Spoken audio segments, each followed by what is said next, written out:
In this presentation, we will take a look at substantive tests of transactions related to accounts receivable, allowance for uncollectible accounts, and bad debt expense.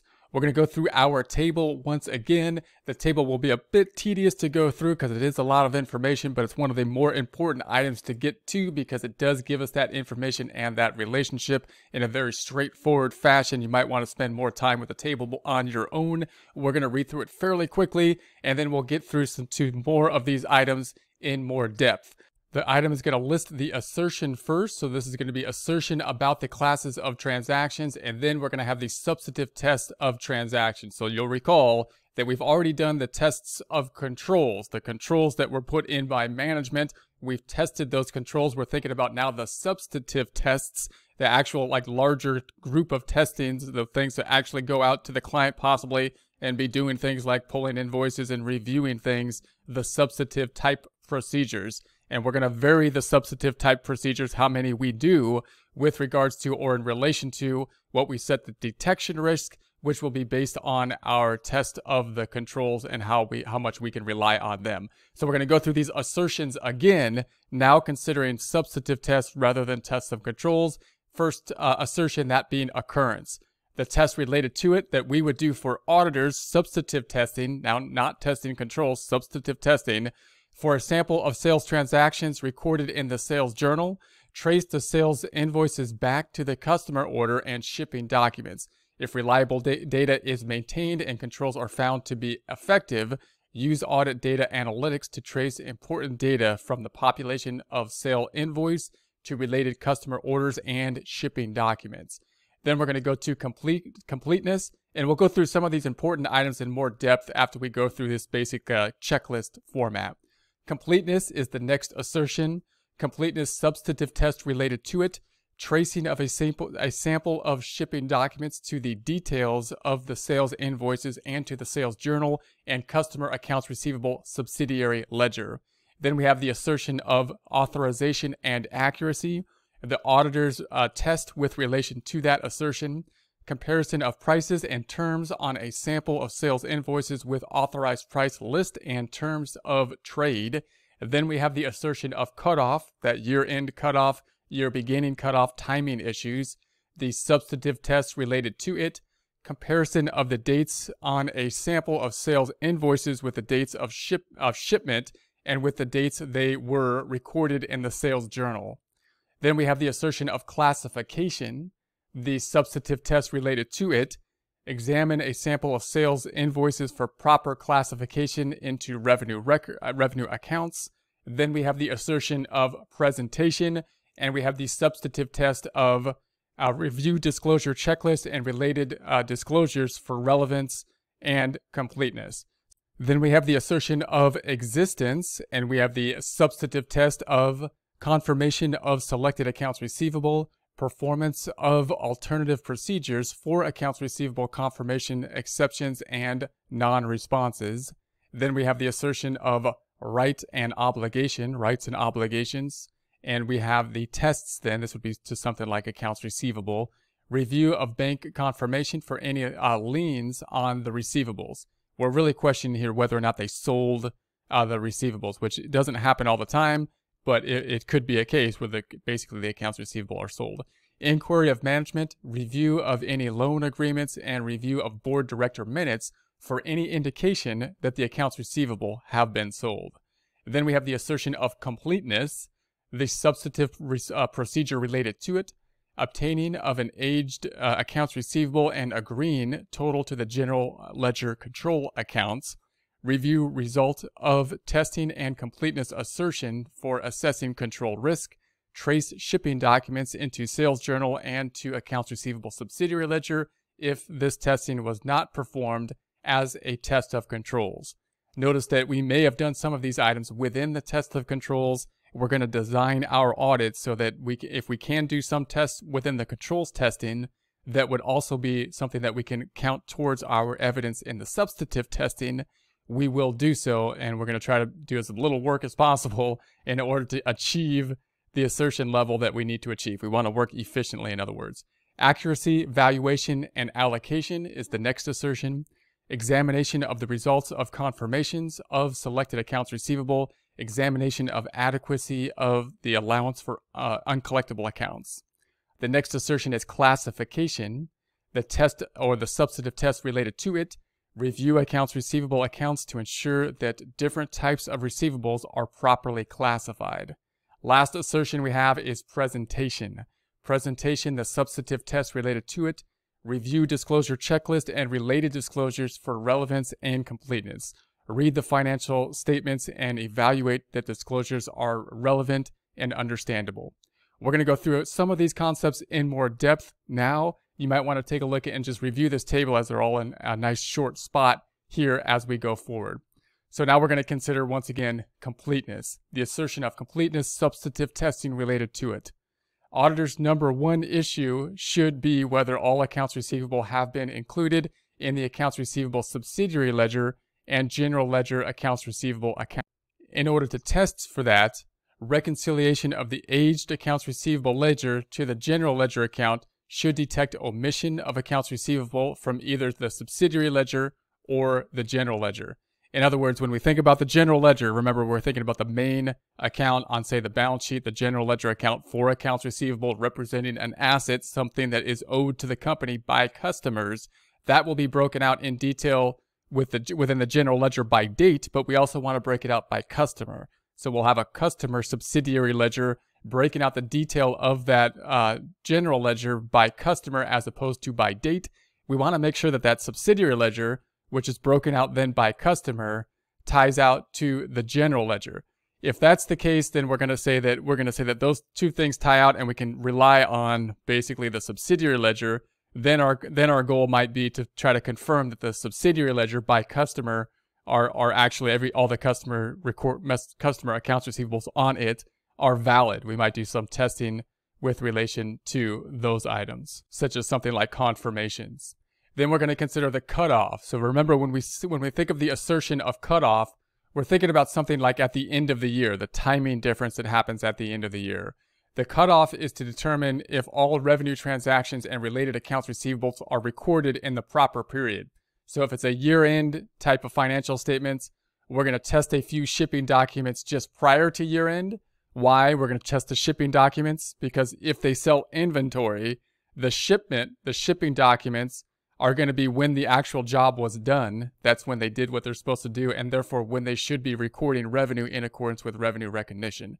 So we're going to check the shipping documents to see if they have been recorded in the proper time period. So we're going to check a few shipping documents before year end and see if they recorded the sales related to them in the proper time period, which would be before the year end, and then test a few shipping documents just after year end and test to see that they were recorded in the proper time period. And it's quite possible, what we're kind of more concerned with possibly, if the company was trying to look good, they might try to pull these over here, right? They might try to increase the sales by saying these items were actually shipped in the next year, but they're going to try to pull them in if there was some type of fraud happening, or it could just be some type of timing difference in terms of the recording policy as to some timing differences. Existence and rights and obligations, the assertion of existence and rights and obligation. Existence is a very important assertion for accounts receivable because auditors want assurance that the account balance is not overstated through inclusion of fictitious customer accounts or amounts. So again, we're concerned about the customer, the client trying to overstate accounts receivable being an asset. So we want to make sure that if they have something in accounts receivable, the easiest thing a customer can do to look good, and that would be wrong, a fraud that we're concerned about as the auditor, would be to basically record fictitious sales, crediting sales, debiting accounts receivable, no cash was received or anything, but we have the asset going up and sales going up. And so that's going to be existence. So it's at the end point. Did it actually happen? Should that receivable be there? Is there a right for that asset to be on the books?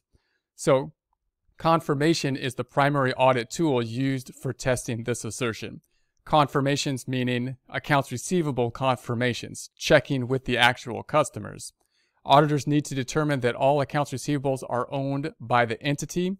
So one, we're going to send out the confirmations. That's what we're going to do in terms of the receivable for the customers, and we can actually send out confirmations to the customers and verify with them, at least a sample of them, that the accounts receivable that they actually do owe the company as of that date, and therefore have some validation that the accounts receivable are recorded properly. Auditors need to determine that all accounts receivables are owned by the entity. So that means that they could sell their receivables. This doesn't happen all the time, but you can actually sell the receivables, in which case the receivables would not technically be owned by the company in that case, and that would be, you know, something we need to obviously know as well. The receivables as an asset should be owned by the company. So normally this is not a problem. For most time, you know, the receivables are the receivables of the company. However, in some cases, accounts receivable may be sold or factored, it's called, with or without resources. So if you hear something like they factored the accounts receivable in a test question or in practice, then basically you could think of them as selling the receivable and possibly getting some type of portion. In other words, someone else would be doing the job of the collection of the receivable and possibly giving the company some type of portion rather than the company expecting to get the full receivable from collection. Accuracy, valuation, and allocation. Accounts receivable should be shown on the balance sheet at the net realizable value. So net realizable value, gross amount less the allowance for doubtful accounts. So you'll recall, of course, accounts receivable is going to be how much is owed to the company by the customers. We're going to estimate how much of that is uncollectible, or the company should, and they should then be recording the allowance for doubtful account and then show on the balance sheet the net amount. In other words, we're concerned, we don't want to have happen that the company overstates their accounts receivable by not estimating the allowance for doubtful account and reporting basically the entire accounts receivable, when in fact there may be some amount, and maybe a material amount, that is considered to be uncollectible and reasonably measurable. So the auditor must confirm that the allowance for doubtful accounts amount is reasonable. So we have to somehow confirm that the amount that they think is estimated to be uncollectible and reported as a decrease in the accounts receivable for the net accounts receivable is valid. To do this, the auditor prepares an aged accounts receivable and discusses results with the credit manager. So one way we value the accounts receivable, there's two methods you'll recall to recording the accounts receivable. We can use the sales number to try to record the allowance, and we can use an aging method. And they both should result in the same end product, but one focuses on the income statement, the other focuses on the balance sheet. In essence, as the auditor, however, when we're trying to assess the accuracy of the balance sheet item with regards to the net receivables, we want to consider that side, and the way you do that is you take a look at the receivables, break them up by the aging, how old are they, and then come up with some determination as to how much you think is going to be collectible, or discuss with the company, given the aging, given the industry, given past circumstances and past trends, what you would think would be collectible given how old the receivables are. Then a comparison with last year's results is examined. Obviously, part of this process is to examine across industries. We can also examine across prior history. If we have a similar business going on for some time, we have some idea of what the allowance should be. Classification. The primary issue related to presentation, disclosure, and classification are, and so now we're considering the assertion of classification, and we're concerned with identifying and reclassifying any material credit balance contained in accounts receivable. So it's possible, depending on how the bookkeeping system is set up, to have credit balances in the accounts receivable. This could be set up in some way. For example, if customers have deposits, if they make a deposit before they then pay in the future. So if they're going to purchase something large, for example, some accounting systems may actually record the deposit from the customer as a negative receivable, and then once they get the goods and give it to the customer, then they're gonna complete their duty and they'll net out that negative receivable. Why would a company do this? Because they should be recording a deposit as opposed to a negative receivable, which would be a liability or unearned revenue or something like that. They might do this, however, in an accounting system because the accounting system will group together that deposit from the customer to the invoice later really easily if you put it in there as a negative receivable. So therefore, the accounting system, the software, some companies will have a system to group everything in receivables, even deposits, which could result in negative receivables, which would need to be reclassified as adjusting entries at the end of the year, taking it out of the negative receivable and putting it on the books as a liability in order to adjust for that. So what we'll do is we'll take a look at the receivables. We'll see if they have any kind of deposits or negative receivables that should be removed and put in place as a liability as opposed to a negative receivable. Segregating short-term and long-term receivables. So we're concerned about, the collectability of the receivables, whether they should be in the current short-term receivables or if we have some receivables that should be classified as long-term as opposed to current. Making sure the different types of receivables are properly classified. We want to make sure that if we have different types of receivables that they're classified in the proper classification. Then we have the assertion of presentation. Auditor must make sure that necessary disclosures are done. Accounting firms generally use some type of financial statement reporting checklist to ensure that all necessary disclosures are made for each account.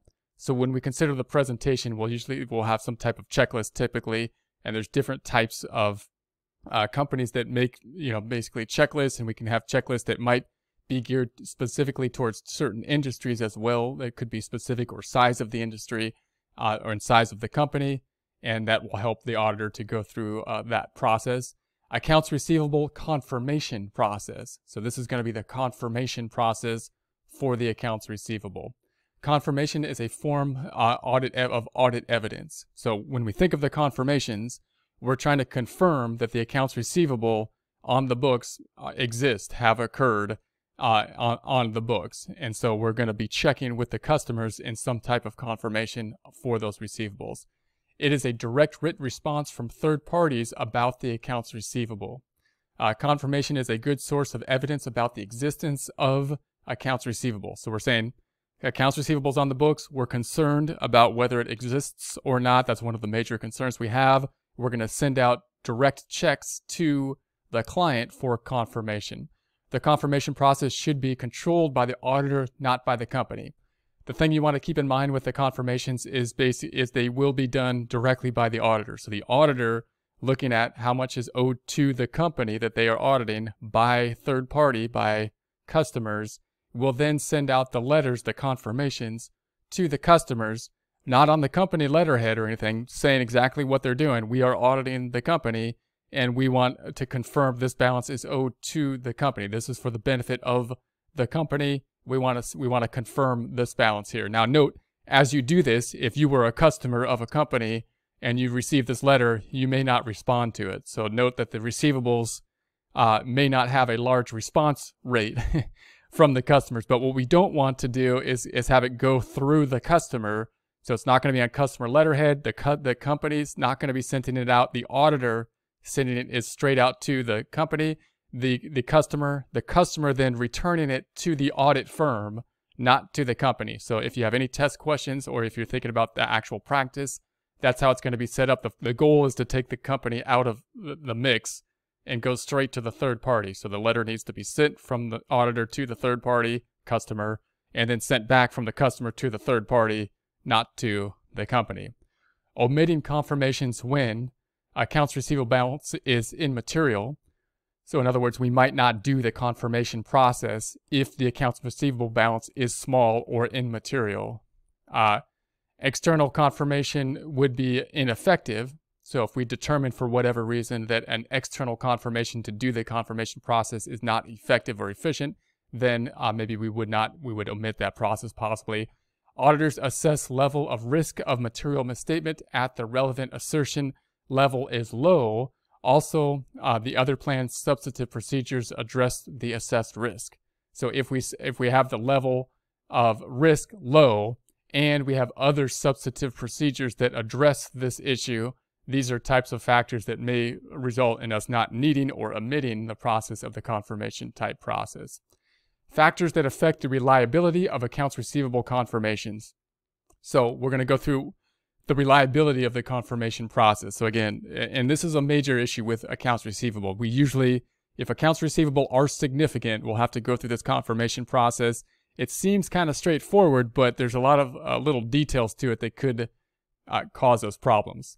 So first we have the types of confirmations request. So the types could include a positive confirmation or a negative confirmation. We'll get into more detail about a positive and negative confirmation shortly, but that's going to be one of the things that are going to be one of the kind of wrinkles within accounts receivable that we need to consider when we set up the confirmation process. Prior experience with the client or small similar engagements. Factors include response rate. So again, these confirmations are going out to customers that are just not, they may not even do much business with the company per se, and they're supposed to take that and send it back to us, the auditor. We're not even the company. So we might get a low response rate, in other words, depending on the circumstances of this process. So we want to go through this process, and we have to recognize the fact that we could have a fairly low response rate, or we may not. Just depends on the customer and the circumstances. Accuracy of return confirmations, and there could be a lot of confusion with the confirmation process as well, because remember, we're basically checking the balance of the company to a third-party customer by sending a report to the customer as an auditor, not even as the company that they did business with, about a amount that was owed to the company as of the cutoff date, which was probably sometime in the past, right? So the customer is now looking at this thing saying, well, I don't owe them anymore, I paid them, but we're looking at the cutoff date as of the date of our audit here. So again, the person that receives this letter may not have any, idea of what it is, or a lot of incentive to return the letter. Misstatements identified. So we want to be able to, we have to take those into consideration, whatever those circumstances are when we do these confirmations. The intended response, for example, competence, knowledge, ability, and objectivity. So the intended respondent, are they competent? Are they knowledgeable? Do they have the ability of and objectivity to basically return this information? That goes in against some of the things that we just discussed here. Types of confirmations. So we can have a positive or negative confirmation. What's a positive confirmation? When we send out these letters to the customers to confirm the balance that they owe the company money, accounts receivable to the customer, something owed for the customer, so they owe the company money as of this date. Ask the customer to identify whether they agree with the amount due to the client. A response is requested whether the customer agrees to or disagrees with the balance. So we're going to say basically if it's a year-end date, we're going to say as of this year-end, our company records or the company records of the firm that we are auditing shows that you owe them this amount of time as of that point in time, and we would like a response whether or not you agree with that. We expect that that is true, and we would like you to send a response back confirming that yes, indeed, it is true. And if it's not true, we'd still like a response that you would respond back and say, no, that's false for whatever reason. A negative confirmation is going to be one where we ask the customers respond only when they disagree with the amount due to the client. So in this case, we're going to say, hey, here's the confirmation. As of this cutoff date shows that you owe the company this amount, and we would like a response, but only if you disagree. So we're only looking for the disagreement type of confirmation in that case. So negative confirmations are appropriate when the client has many small account balances and control risk is assessed low. So in other words, the negative confirmations are less evidence for us. Positive confirmations are more evidence for us, because a negative, if they don't send it back, you can imagine, well, if they don't send it back, how do I know that if they agree with it or not? They might have just thrown the letter in the trash. So the negative confirmation, we have to take that into account when we consider basically the types of clients we're dealing with, what the response rate will be and whatnot. So the negative confirmation is going to be easier to do, easier on the customer, easier for us, but it gives less assurance, and therefore we would only do a negative confirmation when the client has many small accounts possibly and the control risk is relatively low. Otherwise, we would do the positive confirmation, requesting a response no matter what, whether they agree or not. Timing, the assertion of timing. Accounts receivable can be confirmed at an interim date or at year end. So we could, do some confirmation of accounts receivable in the interim, and give us some evidence or assurance given these tests as well. Confirmation requests should be sent soon after the end of the accounting period to maximize the response rate. So if we send it soon after these confirmations, they're going to be more likely to get a response and less likely to have problems or errors with them.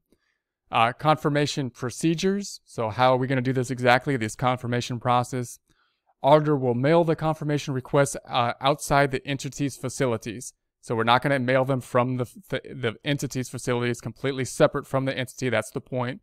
A record will be maintained of the confirmation mailed and those returned. So we will obviously track the confirmations that went out and those that were received. A second request may be necessary in some cases. What happens if we don't get the confirmations back? Well, if we don't have the evidence we need, then we might send out a second confirmation, and we might just set that up as practice because, again, the response rate could be low, so we might just plan we're going to send out second confirmations to try to get this information.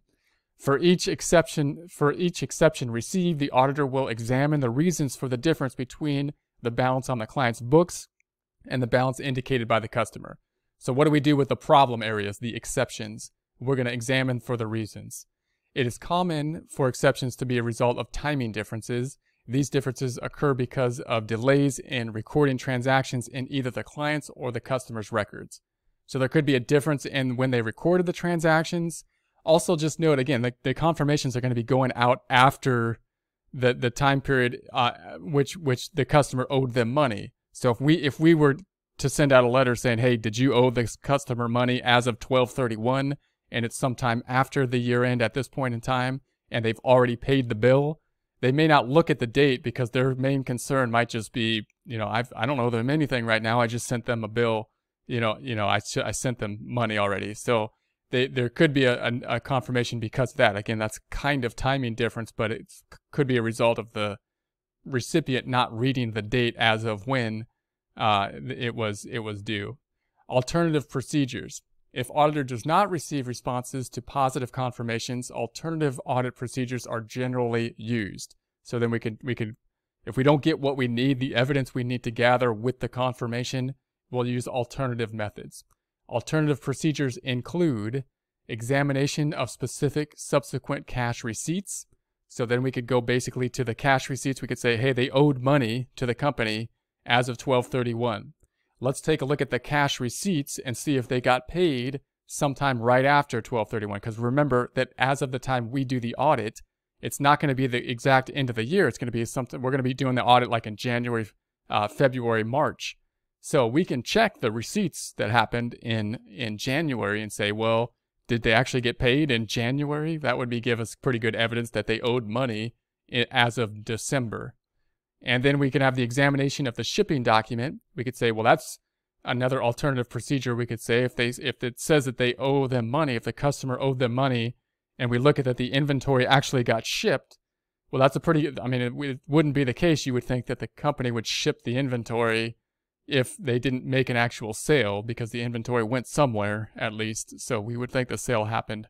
And then examination of other client documentation to get our further audit evidence.